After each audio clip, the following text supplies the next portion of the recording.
No sé si se habrán dado cuenta, pero no tienen los típicos picados para entrar en las coplas y no paran de bailar en un momento, ¿eh? Hay que estar ahí. Por lo tanto, tiene su exigencia física en relación pues, a otras jotas. Bueno, mientras se van preparando todos pues, para esta sorpresita final, nos faltan aún dos voces que escuchar. Y una cosa que a veces me ha ocurrido así sobre el escenario, a ver si me la prueban mis cantadores.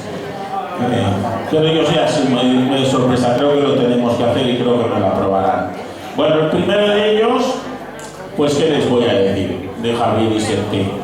Pues que es un excelente cantador, que tiene una voz divina y que todo su saber ya lo deposita en algunas escuelas de jota como maestro de jota, y que cada vez que subo al escenario pues es un gozo escucharlo. Así que disfruten de la jota en la voz de Javier Iserte.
Aunque me habrá escuchado, pero bueno, da igual.